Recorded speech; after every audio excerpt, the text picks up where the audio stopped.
नमस्कार दोस्तों, आज हम लोग मूल विधि का जो चैप्टर है वो नेक्स्ट चैप्टर करने वाले हैं। मानवाधिकार संरक्षण, जनहित याचिका एवं महत्वपूर्ण न्यायिक निर्णय। देखिए, ये पूरे तो तीनों टॉपिक नहीं होंगे क्योंकि तीनों टॉपिक के लिए कम से कम 4 घंटे की वीडियो बनेगी, तो मैं इसको मानवाधिकार संरक्षण ये कंप्लीट आज करा दूंगा। ठीक है, इसके अंतर्गत जो भी टॉपिक्स आते हैं उनको कंप्लीट करा दूंगा। तो आइए बढ़ते हैं। देखिए, अगर आपने इससे पहले वाली जो वीडियोस नहीं देखी हैं तो प्लीज़ उस पहले वीडियोस को देखिएगा जाके। आपके जो चैप्टर्स हैं वो लगभग मूल विधि के कंप्लीट हो जाएंगे, क्योंकि अब मैंने क्या क्या इसमें कंप्लीट करा दिया मैं आपको ये भी बता दूं। हम लोगों ने काम कर चुके हैं, हम लोग को पढ़ा चुके हैं भारतीय दंड संहिता एवं दंड प्रक्रिया संहिता, पर्यावरण संरक्षण एवं वन्य जीव संरक्षण के बारे में बात हो गई है, यातायात नियम एवं राष्ट्रीय सुरक्षा अधिनियम के बारे में बात हो गई है। और अब ये जो नेक्स्ट टॉपिक है वो हम लोगों का है क्या कहते हैं, मानवाधिकार संरक्षण, जनहित याचिका एवं महत्वपूर्ण न्यायिक निर्णय। तो आपका लगभग ये मान के चलिए 2-4 क्लास और लगेगी, आपका पूरा सिलेबस कवरअप हो जाएगा मूल विधि का। फिर हम लोग लगातार MCQs की वीडियोस पे डालते रहेंगे। ठीक है, तो ऐसे आप घर पे भले ही ना पढ़ पाते हो, लेकिन अगर वीडियो देखेंगे तो एक दिन में एक चैप्टर आपका तैयार हो जाएगा। बार बार रिवीजन करेंगे तो पूरे चैप्टर्स आपके कम्प्लीटली तैयार हो जाएंगे। चलिए, बहुत ज़्यादा अब बात नहीं करते हैं और बढ़ाते हैं अपने टॉपिक को। देखिए, जो मानवाधिकार संरक्षण अधिनियम है वो 1993 में आया। मानवाधिकार संरक्षण अधिनियम है क्या, ये समझ लीजिए। मानव के अधिकारों का जब हनन होता है तो उसके संरक्षण के लिए आयोग बनाए जाते हैं। आपको पता है वो आयोग का काम क्या होता है बेसिकली, कि लोगों के संरक्षण का, जो लोगों को दिए गए हैं, मानव के जो अधिकार दिए गए हैं, मानव को जो अधिकार मिले हों उसको कहीं हानि ना हो जाए। ये सारी मेनली जो ये सारा काम होता है वो मानवाधिकार संरक्षण अधिनियम का होता है। तो ये जो अधिनियम आया था वो 1993 में आया था। ये अधिनियम का जो देखिए विस्तार है वो पूरे भारत के अंदर है। मैं आपको बता चुका हूँ कि बहुत ऐसे टॉपिक हैं जिसके अंतर्गत ये कहा जाता है कि भारत के अंदर नहीं है या जम्मू कश्मीर में छोड़ दिए गए हैं। लेकिन मैं आपको बता दूं, 31 अक्टूबर 2019, ये ध्यान रखिएगा डेट, 31 अक्टूबर, मैं ओ से अक्टूबर को लिख रहा हूँ, और 2019, 31 अक्टूबर 2019 के अंतर्गत मानवाधिकार संरक्षण अधिनियम या जितने भी हम लोगों के पास एक्ट हैं वो सब पूरे जम्मू कश्मीर में भी लागू होंगे और भारत में भी, भारत के पूरे राज्यों में, जम्मू कश्मीर में भी लागू होंगे। इस अधिनियम को 28 सितंबर 1993 से लागू किया गया था। मानवाधिकार संरक्षण अधिनियम में कुल कितने अध्याय हैं, ये बहुत इंपॉर्टेंट है। ज़्यादातर देखिए क्वेश्चन आपसे यही बनते हैं, कितने अध्याय हैं और कुल कितनी धाराएं हैं। मैं आपको सच बता दूं, देखिए प्रश्न भी आया हुआ 2017 में, मैं आपको बताना भूल गया कि यहाँ पे सीधा सीधा बताया गया है कि कितने अध्याय और कितनी धाराएं हैं। ठीक है, अधिनियम के अधीन कुछ महत्वपूर्ण परिभाषाएं हैं, उन जरा परिभाषाओं को देख लेते हैं। हालांकि एक यहाँ पर एक और प्रश्न में बनता, मैं बता दे रहा हूँ, आप अपने अगर नोट कर रहे हैं तो उसको नोट कर लीजिएगा कि एक बहुत अच्छा कथन आया था 2017 के UPSI के पेपर में कि मानव अधिकारों की सार्वभौम घोषणा की भाषा सभी पुरुषों को समान बनाया गया है। ये एक वाद था, ये वाद था, मतलब वाक्य कह सकते हैं कि एक वाक्यांश था, एक वाक्य का अंश था। ये स्टेटमेंट आया था, ये किसका था, ये थे एलेनोरा रूजवेल्ट का। ये मैं जो बोल रहा हूँ उसको बहुत अच्छे से ध्यान से सुनिए और लिख लीजिए। एलेनोर रूजवेल्ट का, मैं 3-4 बार बोल गया इसको, तो एलेनोर रूजवेल्ट का था, ये स्टेटमेंट था, ये एक वाक्य का अंश था। ठीक है, सभी मनुष्यों को समान बनाया गया है, में बदलाव के लिए हिंसा मेहता जिम्मेदार थी। ये एक स्टेटमेंट पूरा आया था, इसमें इन्होंने पूछा था ये किसका स्टेटमेंट था, तो किसका था, एलेनोर रूजवेल्ट का स्टेटमेंट था। देखिए, अधिनियम के अधीन कुछ महत्वपूर्ण परिभाषाएं हैं जो कि हम लोग हर अधिनियम में देखते हैं। तो पहली जो परिभाषा है वो है सशस्त्र बल को लेके। देखिए, सशस्त्र बल क्या है, आर्म फोर्स क्या है। सशस्त्र बल से सेना या नौसेना या वायुसेना जानी जाती है तथा इसके अंतर्गत संघ का कोई अन्य सशस्त्र बल भी है। कहने का मतलब ये है कि जो सशस्त्र बल है, कहने का मतलब ये है कि जो सशस्त्र बल है उससे क्या क्या जाना जाता है, उससे जाना जाता है आपका बल, नौसेना, वायुसेना, और इसके अंतर्गत सशस्त्र बल का कोई अन्य सशस्त्र बल भी जाना जाता है। अगर कोई इसके अलावा भी सशस्त्र बल है तो भी वो जाना जाएगा सशस्त्र बल के अंतर्गत। अब आते हैं, हम लोग देखते हैं अध्यक्ष क्या है, चेयरपर्सन क्या होते हैं। देखिए, अध्यक्ष से क्या होता है, अध्यक्ष से केंद्र आयोग या राज्य आयोग का अध्यक्ष अभिप्रेत है, चाहे केंद्र का कोई अध्यक्ष हो या राज्य का कोई अध्यक्ष हो। देखिए, परिभाषा है, इस परिभाषाओं को आपको समझना पड़ेगा। मानव अधिकार या अधिकार में ह्यूमन राइट्स के अंतर्गत क्या आता है। देखिए, मानव अधिकार से जो प्राण है, ठीक है, आप इसको प्राण ले ले, स्वतंत्रता ले ले, समानता ले ले और व्यक्ति की गरिमा से संबंधित ऐसे अधिकार अभिप्रेत है जो संविधान द्वारा प्राप्त हुए हैं, अंतर्राष्ट्रीय प्रसंविधाओं में समाहित हैं और भारत के न्यायालय द्वारा प्रवर्तनीय है। ठीक है, अब आते हैं हम लोग अंतर्राष्ट्रीय प्रसंविधा क्या होती है। अंतर्राष्ट्रीय प्रसंविधा में क्या किस बात का जिक्र किया गया, इसमें किया गया कि संयुक्त राष्ट्र महासभा यूएनओ की बात कर रहे हैं। ठीक है, 16 दिसंबर 1966 को अंगीकार की गई सिविल और राजनीतिक अधिकार संबंधी अंतर्राष्ट्रीय प्रसंविधा आर्थिक, सामाजिक, सांस्कृतिक अधिकार संबंधी अंतर्राष्ट्रीय प्रसंविधा संयुक्त राष्ट्र संघ की महासभा द्वारा अंगीकार की गई एवं अन्य प्रसंविधा या अभिसमय जिसे केंद्रीय सरकार अधिसूचना द्वारा विनिर्दिष्ट करे अंतर्राष्ट्रीय प्रसंविधा कहलाती है।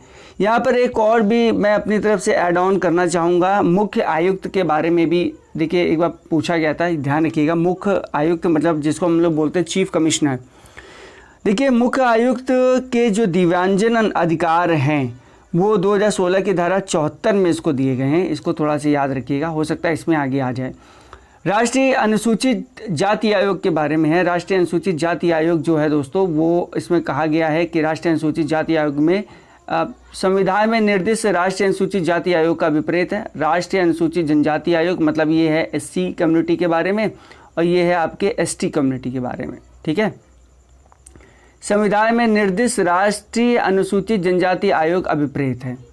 अभिप्रेत का मतलब इसके बारे में इसका जिक्र या बखान हुआ है। ठीक है, आते हैं जरा देखते हैं राष्ट्रीय महिला आयोग क्या है। राष्ट्रीय महिला आयोग के अंतर्गत क्या है, देखिए महिला आयोग जो अधिनियम है, जो आयोग अधिनियम है वो 1990 के अधीन महिला गठित आयोग अभिप्रेत है।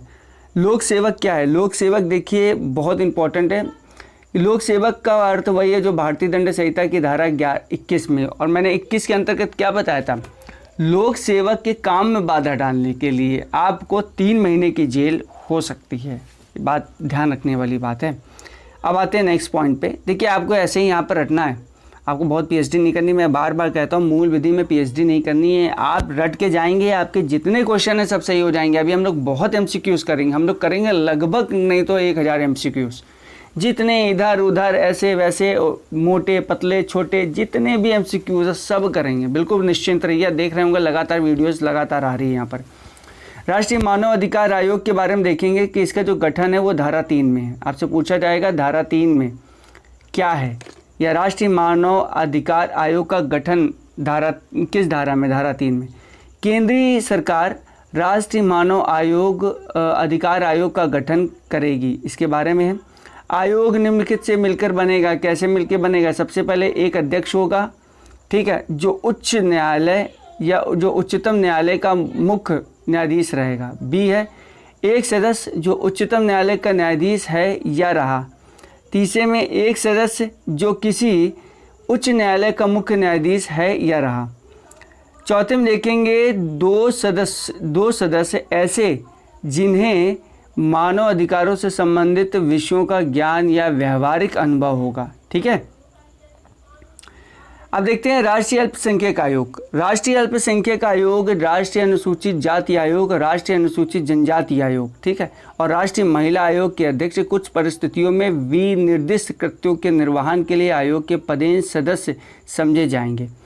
एक महासचिव होगा जो आयोग का मुख्य कार्यपालक अधिकारी होगा। ये किसके बारे में बात हो रही है, ये बात हो रही है आपकी मानवाधिकार संरक्षण अधिनियम के बारे में बात हो रही है। ठीक है, और इसके अंतर्गत हम लोगों ने राष्ट्रीय मानवाधिकार आयोग के बारे में बात कर रहे हैं। तो राष्ट्रीय मानवाधिकार आयोग का जो मुख्यालय कहाँ पर है भाई, दिल्ली में है।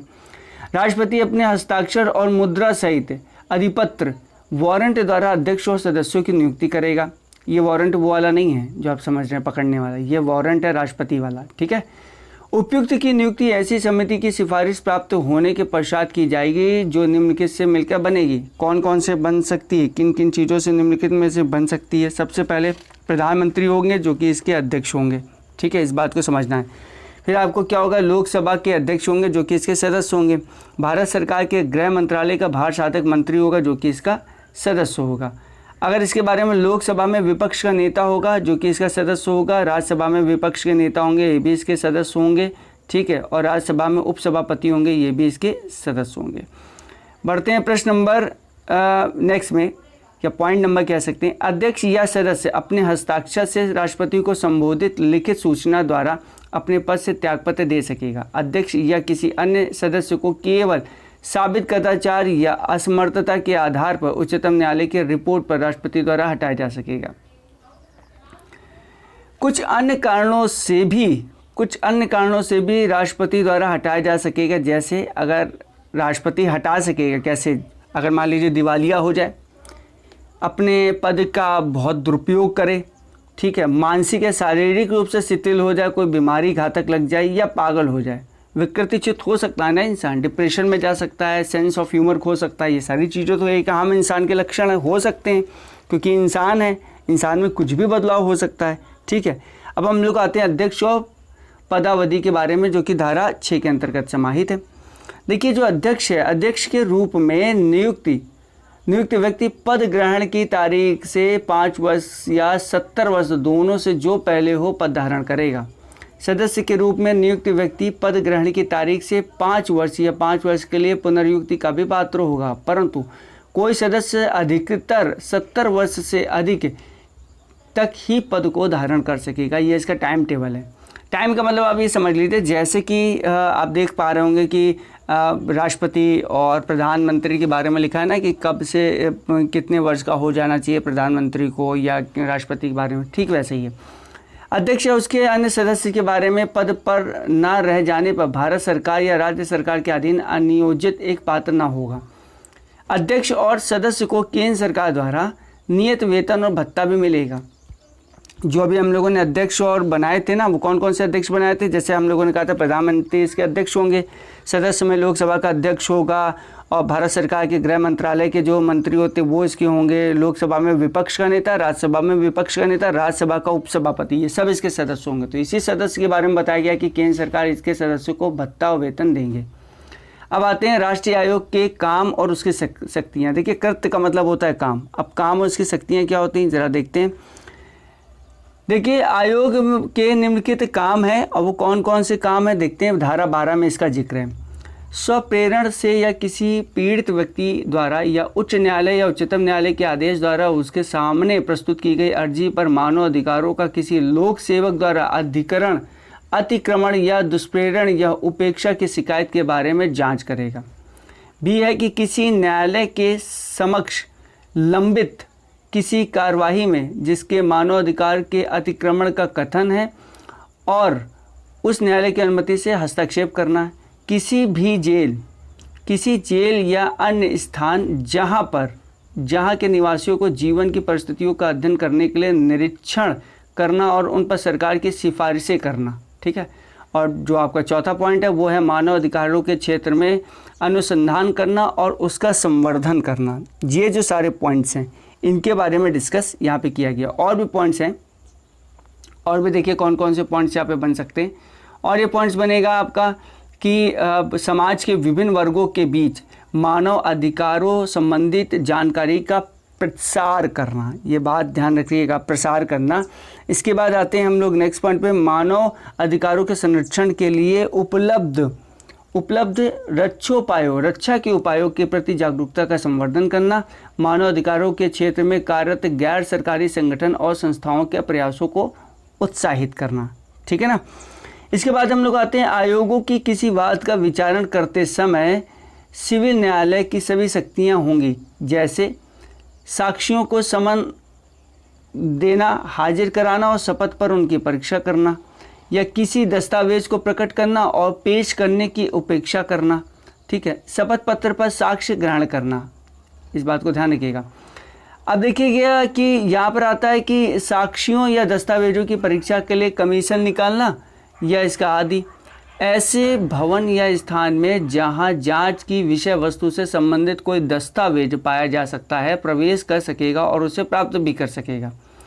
नेक्स्ट पॉइंट पे आते हैं। 6 नंबर का पॉइंट ये है कि जांच से संबंधित अन्वेषण का मतलब पता है क्या होता है? अन्वेषण का मतलब होता है इन्वेस्टिगेशन के लिए केंद्रीय सरकार या राज्य सरकार के किसी अधिकारी या अन्वेषण अभिकरण के सेवाओं का उपयोग कर सकेगा। कहने मतलब है कि जांच जब होगी तो जांच में राज्य सरकार की एजेंसी जो होगी या केंद्र सरकार की एजेंसी होगी मानव के लिए जो हम लोग टॉपिक पढ़ रहे हैं, राष्ट्रीय आयोग के जो कृत व शक्तियों के बारे में देख रहे हैं, तो इसमें इनकी सेवाओं को ले सकेगा। ठीक है ना, इस बात को समझिएगा। अब देखिए, आयोग की यथास्थिति जो केंद्र सरकार और संबंधित राज्य सरकार को वार्षिक रिपोर्ट और विशेष रिपोर्ट प्रस्तुत करेगा। आयोग क्या करेगा, अपनी स्थिति के अनुसार केंद्र सरकार को और अगर राज्य सरकार का केस है तो राज्य सरकार को, केंद्र सरकार का केस है तो केंद्र सरकार को क्या करेगा, वो वार्षिक रिपोर्ट और विशेष रिपोर्ट प्रस्तुत करेगा। आते हैं हम लोग नेक्स्ट पॉइंट पे। नेक्स्ट पॉइंट हम लोगों का है राज्य मानव अधिकार आयोग। देखिए बहुत ही इंपॉर्टेंट पॉइंट है ये, और सभी इंपॉर्टेंट पॉइंट्स हैं जिन पॉइंट्स पे हम लोग बात कर रहे हैं वो सबके सब इंपॉर्टेंट पॉइंट्स की सूची में ही आते हैं। देखिएगा, सबसे पहले धारा 21 क्या कहता है। धारा 21 के अनुसार है कि राज्य मानव अधिकार आयोग का गठन राज्य सरकार करेगी, जो निम्नलिखित से मिलकर बनेगी। अब राज्य के जो मानव अधिकार आयोग है, जैसे केंद्र में मानव अधिकार आयोग है वैसे राज्य में भी है। अब वो राज्य सरकार कैसे मिलकर बनाएगी ये देखना है। उसमें क्या क्या होंगे, एक अध्यक्ष होंगे जो कमेटी बनेगी, और जो किसी उच्च न्यायालय के मुख्य न्यायाधीश रहा हो। पहली बात ये कि वो अध्यक्ष ऐसे वैसे नहीं होंगे, वो होंगे मुख्य न्यायालय, जो उच्च न्यायालय मतलब हाई कोर्ट के मुख्य न्यायाधीश होंगे, पहली बात। दूसरी बात, एक सदस्य होगा जो किसी हाई कोर्ट या उस राज्य में जिला न्यायालय के न्यायाधीश हो या रहा हो। जिला न्यायाधीश के रूप में कम से कम 7 वर्षों का अनुभव हो। कहने मतलब है कि एक अध्यक्ष जो होगा वो हाई कोर्ट का होगा क्योंकि राज्य का बन रहा है, और जो दूसरा व्यक्ति होगा वो एक या तो फिर आपका जिला न्यायालय का न्यायाधीश रहा हो या एक हाई कोर्ट का न्यायाधीश रहा हो, और 7 वर्ष का अनुभव हो। जो जिला न्यायालय का है उसको 7 वर्ष का अनुभव हो। अब एक सदस्य और होता है जो कि जिन्हें मानव अधिकार से संबंधित विषयों का ज्ञान हो और अनुभव भी हो, ये भी बात है। और एक सचिव होगा जो राज्य आयोग के मुख्य कार्यपालक अधिकारी का काम करेगा। तो ये बात भी आपको ध्यान रखनी है। आगे देखेंगे हम लोग, हाँ जी, आगे देखेंगे हम लोग कि यहाँ पर राज्य आयोग का जो मुख्यालय है वो ऐसे स्थान पर होगा जहाँ राज्य सरकार निश्चित करे। राज्य सरकार बता देगी कि कहाँ पे इसके मुख्यालय को रखा जाना चाहिए। ठीक है, इसके बाद आते हैं राज्यपाल के बारे। राज्यपाल इसमें क्या है, इसकी राज्यपाल की क्या भूमिका है, अपने हस्ताक्षर और मुद्रा सहित अधिपत्र द्वारा अध्यक्ष और सदस्यों को नियुक्त करेगा, परंतु यह नियुक्ति ऐसी समिति की सिफारिश प्राप्त होने के पश्चात की जाएगी जो मुख्यमंत्री निम्नलिखित से मिलकर बनाएगी। जैसे अब राज्यों के अंदर कैसे बनती है ये चीज़ समझिएगा। मुख्यमंत्री होगी, विधानसभा के अध्यक्ष होंगे, संबंधित राज्य के गृह विभाग के भारसाधक मंत्री होंगे, विधानसभा में विपक्ष का नेता होगा। और केंद्र में कैसी बनती थी, केंद्र में प्रधानमंत्री होते थे, लोकसभा का अध्यक्ष होता था, भारत सरकार के गृह मंत्री का भारसाधक मंत्री होता था, लोकसभा के विपक्ष के नेता, राज्यसभा के विपक्ष के नेता और राज्यसभा के उपसभापति होते थे। और यहाँ पे क्या है, मुख्यमंत्री हैं अध्यक्ष तो वहाँ थे प्रधानमंत्री। यहाँ पर क्या है, विधानसभा के अध्यक्ष हैं तो वहाँ पे कौन थे, लोकसभा के अध्यक्ष थे। याद रखिए, केंद्र में केंद्र में क्या था, भारत सरकार के गृह मंत्रालय के भारसाधक मंत्री थे। यहाँ पर क्या, राज्य सरकार के गृह विभाग के भारसाधक मंत्री सदस्य हैं। यहाँ पर है देखिए, राज्यों वाले में विधानसभा में विपक्ष का नेता तो वहाँ पे लोकसभा में विपक्ष का नेता, राज्यसभा में विपक्ष का नेता, राज्यसभा के उपसभापति। तो ये आपको देखना होगा, राज्यसभा के उपसभापति। ठीक है, तो यहाँ पर जब आप देखेंगे तो एक अध्यक्ष और 3 सदस्य हैं, और वहाँ पे एक अध्यक्ष था और कितने सदस्य थे, वहाँ पे थे 5 सदस्य थे और एक अध्यक्ष था। ठीक है, मैं आपको कंपैरिजन भी करा रहा हूँ, यहाँ पे कंपैरिजन नहीं किया लेकिन मुझे याद है तो मैं कंपैरिजन करा दे रहा हूँ आपको।